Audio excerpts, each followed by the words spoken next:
So um, then thanks very much for asking me to do this. It was a bit of a bolt from the blue whenever Jude contacted me. But anyway, let me stop and think a little bit about what my architecture is. And was at first that kind of threw me, should it be very philosophical thoughts in the world of architecture? But I suppose it allowed me to reflect and began to think about, well, that's not really me, but how did my career in architecture take the direction it has? What's influenced me, who has influenced me, and why have I specialized in conservation? And I suppose just thinking about what is it about that work that's I've been involved in that still motivates me and I continue to enjoy. Next slide then. So going back to the beginning, then I started architecture at Queen's in 1986, and it was during those years the seeds of interest in historic buildings were set. We had our field trip to Florence. We were studying and drawing all the beautiful Italian buildings. Then I took a year out in London and returned to Queen's to do my postgraduate, and my thesis was set within the walled city of Derry. Next slide. So in Queen's, I was lucky enough to have David Evans as one of my tutors, and David gave a class on the history of architecture and design, and for me it was the best class of the week. But he also took some of my year group for watercolor lessons, so that was a real privilege, and it sounds like a bit of an indulgence now when I think back on it, but it was a great experience. And David encouraged us to paint a building that we knew or admired. So I decided to paint this abandoned gate lodge, as it was at the time, an entrance to Carnfunnock Country Park just outside Larne. The building at that time was abandoned and derelict, but his gentle manner and his guidance just helped me create a painting, which I'm still quite fond of. But the key thing he taught me was looking closely and understanding what you're looking at before you draw it, before you paint it, before you begin a project on it. And so more seeds were planted on that route into conservation and historic buildings. Next slide. In 1993, then I joined ConsArch, and I did my Part 3 exams there. But during most of that time, my focus has been on conservation projects by default. So that mantra sort of I learned from David Evans, about looking closely and understanding what you're dealing with, has always been important. So after working on several sheltered housing schemes, like the ones shown in the images, one in Newtownards and one on the Malone Road, we were adapting them to new and sustainable uses. A significant job came into the office when we undertook the restoration of Parliament buildings at Stormont. So next slide.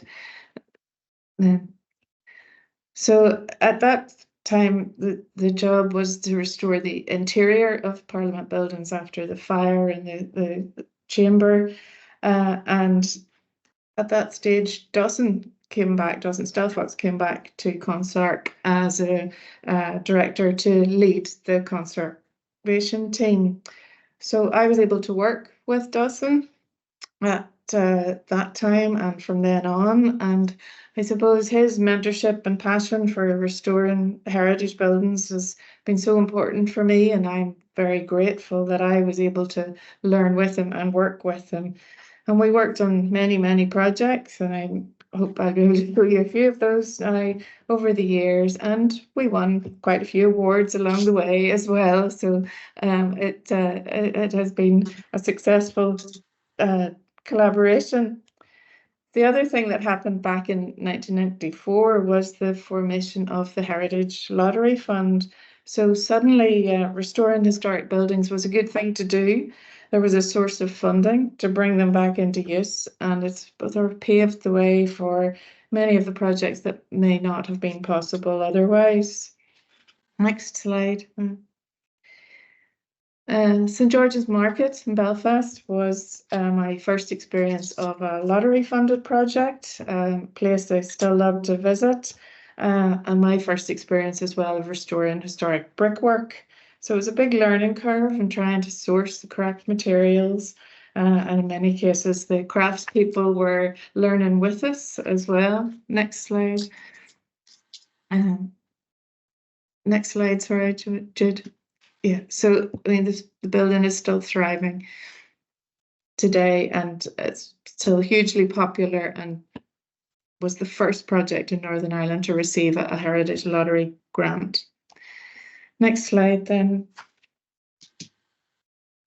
So St Patrick's School in Donegal Street was the first project I acted as project architect, if you like, and again, another Heritage Lottery funded project. It was a burnt out school.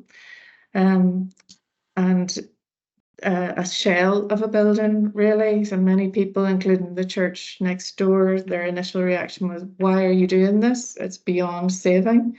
Next slide, Jude. But the client, Belfast Buildings Preservation Trust, they took it on, and we worked with them, finding a solution to make it viable again, give it a flexible use, a bookshop, an office, and space for events. But the process of putting it back together again just needed a lot of care, a lot of attention to detail, salvaging what materials we could so that we could recreate the 6 different window styles that there actually were in the building, and the interior of the historic classroom as well. Next slide. So this shows it completed. And I suppose what I'm just trying to show is that these projects, they help me build up the knowledge and develop the thought process that really helps in the decision making when facing a new conservation project. Just taking the time to look closely and understand what I'm dealing with. Next slide, please. Then the RIBA's accreditation, conservation accreditation scheme, which was introduced in 2010, in a way that formalised what I had been learning to do. I was the first architect to achieve the level of specialist conservation architect in Northern Ireland. And I suppose the accreditation was important as it recognised the skills for dealing with historic buildings and comes back to that understanding or listening to the building and being able to make informed choices. Next slide. So the good example, which you mentioned in the introduction, Paul, of putting all that into practice was the work I was involved in the Guildhall in Derry. So this job presented so many conservation challenges, but was actually a delight to work on with a council who really wanted this building to be open and accessible to the people of the city as well as visitors. And when we first began the project in 2006, the majority of people in the city had only ever visited the Guildhall to register a birth or a death or go to the feis. But when we finished, the visitor numbers rocketed and they had so many more reasons to come into the building. The project involved the full exterior restoration of the stained glass, the stonework, the roofs, as well as full interior restoration and resurfacing. Next slide. One of the big decisions that we had to make in that process was where the council chamber should be located, or should it be removed from the building completely. So we had to prepare a conservation management plan for it, and part of that is doing a lot of historic research into the building. And during that time, we discovered that the original council chamber had been located at the first floor, overlooking the river, in a space they now call the Minor Hall, which is the image of the room on the slide. The room had become very tired, very dilapidated over the years. A flat ceiling had been put in after bomb damage in the 1970s. But we, as it was normal for us, did a bit of research, did a bit of looking around, poking in the roof spaces above, and we're lucky enough to find the original roof structure of that room was still intact and still there, including the painted decorative panels on the roof as well. So it confirmed to us putting the council chamber back in this location was the right thing to do. Next slide. So we restored the roof structure with the help of decorative artists and specialist craftspeople. We recreated the painted panels on the ceiling, installed a contemporary council chamber, fitted furniture and carpeting, and the room is now the council chamber once again. Next slide. Another wee bit of nugget of information that happened when we were doing that research into, helping us understand the building was that there was a time capsule buried below the Guildhall when they were first building it. And by chance, during the stonework restoration, the masons found the box, which had a glass bottle in it as well, containing newspapers of the day and a selection of coins. And all of this now forms part of the display within the building as well. So it was a complete fluke that we found it, but the research had told us that it might be there as well. Next slide. So every conservation project I have worked on sort of presents new challenges, and I feel we're constantly learning and facing tricky decisions. And I always try to come back to that process of understanding what we're dealing with. Hillsborough Castle was a pretty unique project for us. We're making informed decisions with a very informed client.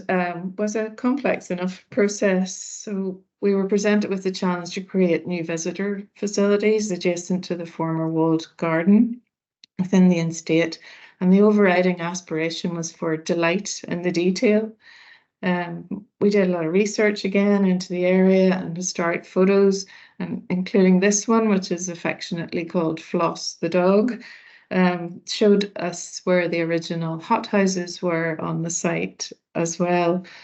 And what looked like a wall that was about to collapse, which is on the right-hand slide, a picture in the slide, was the remaining hot wall that had been within these glass houses originally. So I was able to build up the design proposals around this, and our client had expressed a wish for hand-drawn details and images.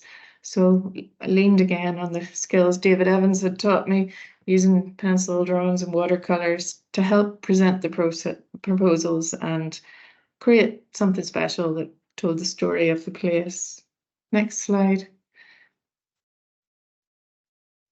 The whole project brought together a lot of traditional craft skills. We used handmade bricks. We had to detail self-supporting arches. We used local specialist joiners and metal craft teams to create that delight in the details as well. So the image in the center of the cafe that Paul mentioned there, the brick wall within that is that hot wall that was about to collapse in the garden beside the gardens. Next slide. Some of the projects I've worked on are very special, and St Malachy's Church in Alfred Street is one of them. That idea of transformation, as the church had been neglected and was very underwhelming when we took it on, and it had lost a lot of its original detail, or the ornate paintings and stenciling around the altar had been painted over in a very pink paint. So we, working with very specialist craftspeople, allowed us to bring it back to its original beauty. And it's still, I find it just like an oasis in the city that you can pop into. The project won a lot of awards. It seemed to touch a lot of people, and it was very special to people within the city as well. Next slide. And so bringing those historic buildings back to their original glory, if you like, I suppose, is still motivates me, as does taking joy in the details, like this sort of close-up image of the ceiling on St. Malachy's Church as well. I feel very privileged to have worked in some of those special buildings where I've been able to get up close and see parts of the buildings that maybe most people will never get to see or touch. Next slide. The Grand Opera House, as a project, as you know, that we've worked on recently, and for me, that idea of getting up close and transformations has been key to the excitement of this project as well. From the initial concept sketch, which I did, to the before and the after, it was transforming both the public spaces as well as the historic theatre next door. Next slide. The Opera House ceiling is another example of that, where I love that the fact that I was able to get up close to touch those paintings, the beautiful Cherith McKinstry paintings, which are on the ceiling as well, where we worked with specialist artists and gilding and cleaning all of those paintings as well, just to bring them back to life, to their original glory. Next slide. And that theme of getting up close, one of the most recent projects I worked on was Westport House in County Mayo, where we undertook the full restoration of the exterior fabric of the building. So the work involved restoring all the elements of the stonework, the carvings, the chimneys, the roof, and all the windows and doors as well. But what always I catch myself as feeling very lucky and is getting that view from the top, if you like, as well. Sort of there, top of Westport House, looking out to Croagh and over Clew Bay.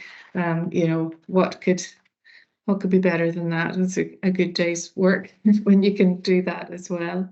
So the restoration of the exterior is complete now, but the interior and the wider estate is still something that we're involved in, and I'm hoping will come to fruition over the next few years. Next slide. And click again, maybe, Jude. Yeah.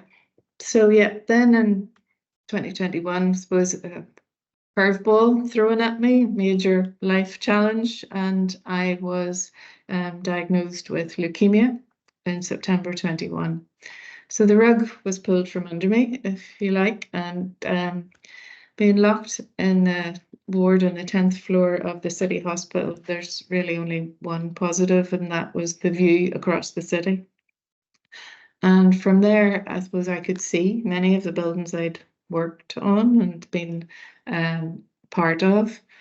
So Jude, if you just click a few times, then so like Queen's, Clonard, Templemore Baths, Stormont, the Gasworks, our own office, the City Hall, the Grand Opera House. It was a comfort. I find a comfort in knowing those buildings up close, and was able to draw on that, I suppose, as I looked out there and catch glimpses of those buildings, try and work out where they were in the geography of the city.